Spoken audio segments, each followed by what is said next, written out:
Hello everyone, Coach Han here. November 17th, Tuesday version of podcast. Today we're going to talk a little bit about fantasy sports.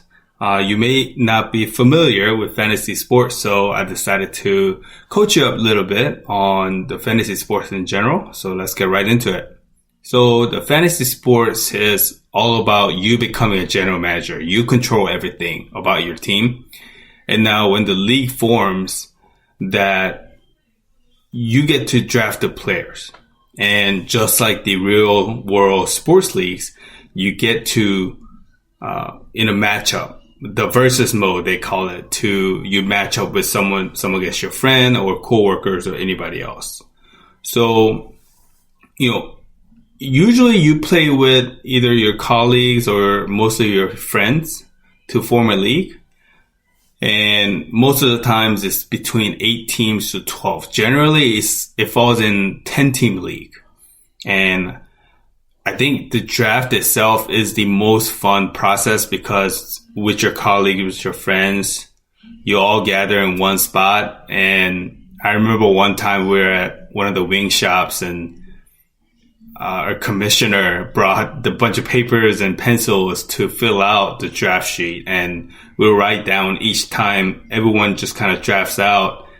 We'll cross one person's name, the player's name, and then write down someone on a piece of paper on a blank sheet that my team gets formed. So it's a very fun process, probably to the best process, to say the least. So, that's what I remember the most in terms of the fantasy sports, experience. And when the league gets formed, you have to study, right? You have to study who do you want to draft. And as a general manager, you got to figure out how do you want to build your team around it. So for instance, for football, you want to get the best quarterback available. You want to get best running backs available. Usually that's generally the case. Defense and kickers is usually the last that you want to draft out.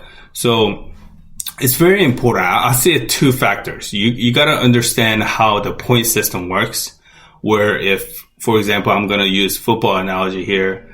So if quarterback throws a touchdown pass, that point could be different from running back or receiver scores a touchdown pass.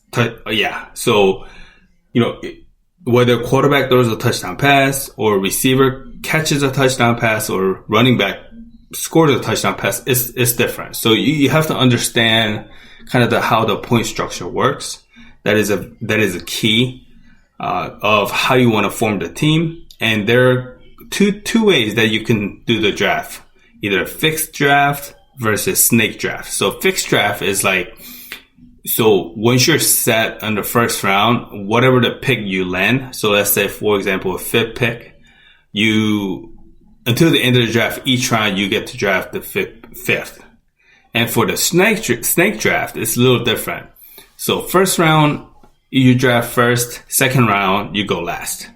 And third round, it comes around, you go first. Fourth round, you go last. So it's kind of like when you think of a snake, it's just kind of like a rotate. And my preference will be kind of falls in the middle, right? I don't want to be too forward. I don't want to be too backwards. So I just want to land it right in the middle to get the reasonable, valuable players that I want to get. So the draft is very important. I told you I explained the order and the explanation of how you want to structure a team.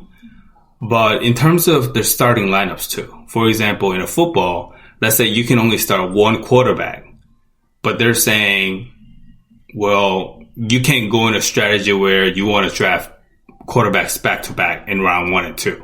And for basketball, it's kind of like you have a center position, one spot of starting, but you don't want to draft the center back to back in round 1 and 2. It's just kind of same analogy, right? You want to mix it up a little bit.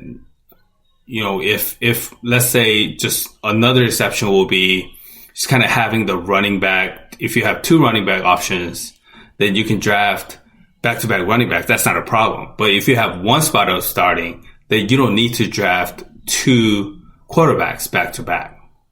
Okay. So, and in the fantasy league, it's very important the actual player's performance reflects on your scoring.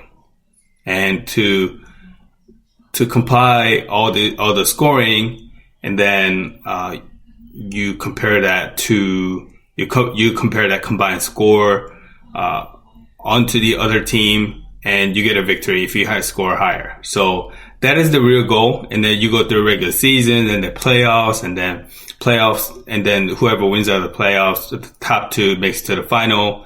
And in a one game matchup, that determines the championship.